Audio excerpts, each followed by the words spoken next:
Welcome to the Nevis Newscast for Wednesday, March 18th, 2020. I am Bronte Swanston Hendrickson.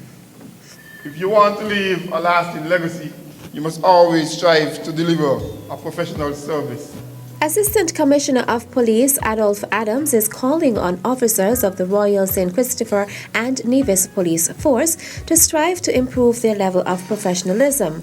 Delivering remarks on behalf of the High Command of the Police Force at the recent Constables Awards ceremony, ACP Adams highlighted characteristics every officer should possess: appearance, demeanor, and reliability. We must adhere to our policy, our company's dress code. You can't walk the street with your pants down and your bottom and feel like the public is going to respect you. And we have been hearing those cries for too long, and I think we need to address those. If we want information or we want intelligence from people, we must learn to speak to people properly. It is not a good feeling when somebody from the public would come to your office and speak about an officer who treated them in a manner that is unbecoming of a police officer. And so those, for 2020, I would like to see those things improving in the organization. Reports are meant to be dealt with. You should not be sitting in a police station, reports coming in, and no one responding to these reports.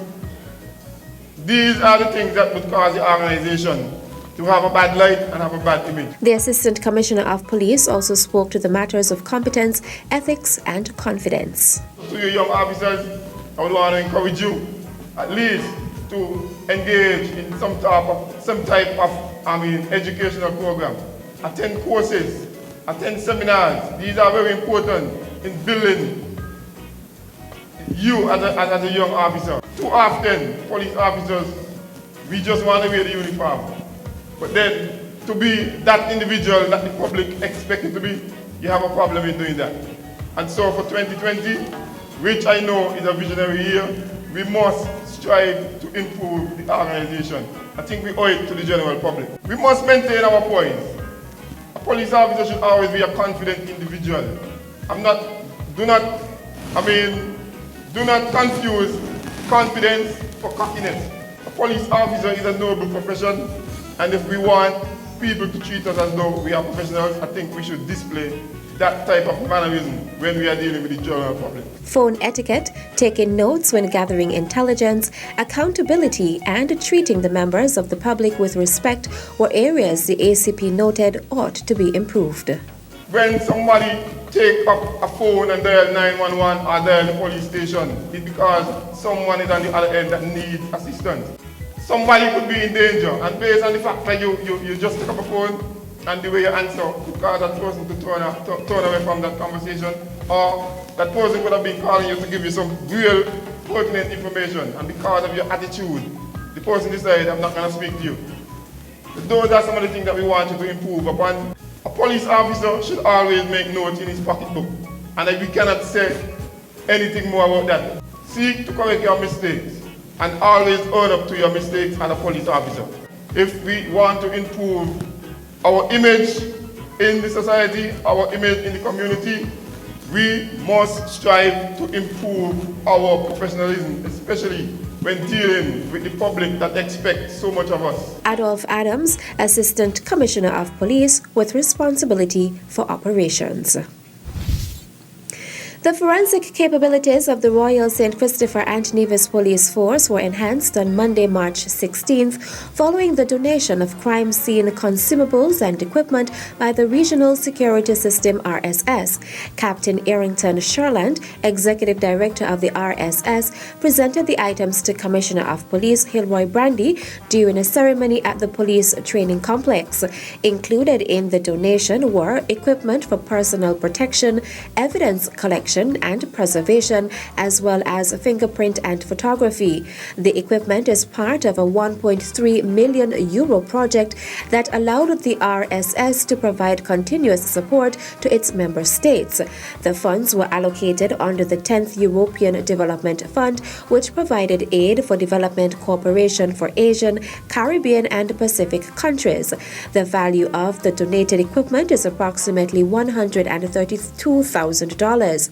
Basic procedures and preservation of evidence are critical, Captain Sherland said, adding that as we move forward in embracing more technologically driven solutions to crime fighting, he cannot emphasize enough the need to ensure that RSS members have the tools and have mastered the knowledge of proper evidence recovery techniques. Director of Forensics, Latoya Lake Marshall, thanked the RSS for the donation. The police force is grateful for the constant support and contributions towards the rigorous task of scientific crime fighting. She assured that they will definitely make use of these supplies both on their daily scene responses and within their laboratory at Tabernacle, St. Kitts. Still to come, CXC discussing implications of COVID-19 on its examinations. The details after this break.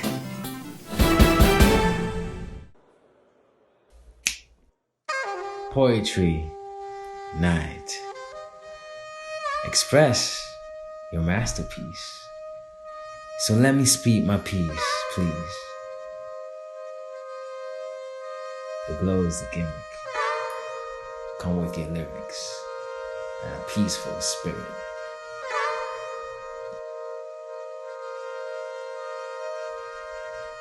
Give me a pad.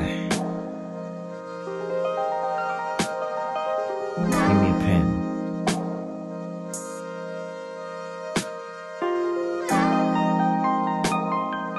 Give me time and I will think of words to take root and cultivate a tree. Not any tree, but a poetry tree. A tree will gather on the 21st of March 2020. A year of vision. Do you see it? So we hope you would be there to a night of songs, art, and bars. But the real bar is at Kaiso.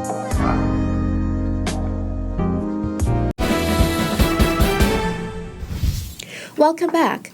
The Caribbean Examinations Council CXC is discussing the implications of COVID-19 on its examinations. CXC says it takes note of the developments concerning COVID-19 in general and its impact on the CARICOM region in particular.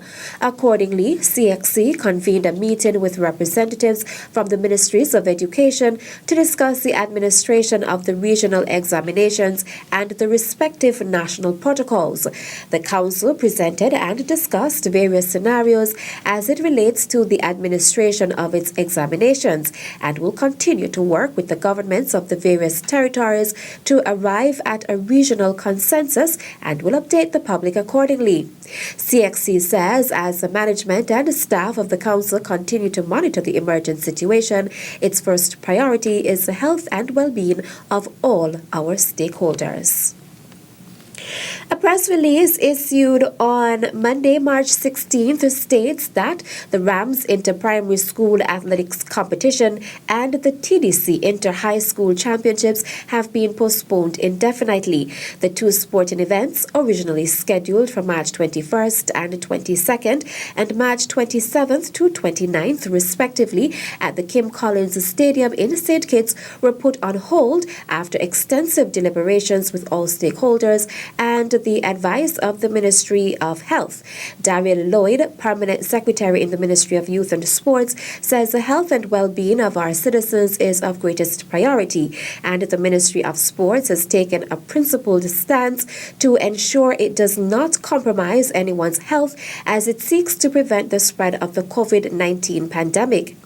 He says there will be continued discussions to determine future dates for the events once the all-clear is given.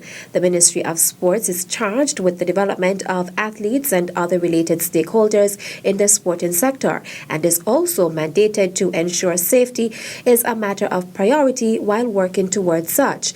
The ministry wishes to thank SKN Athletics, which organizes the meets, the main sponsors, Rams and TDC, the Ministry of Education, and all other stakeholders for their continued support.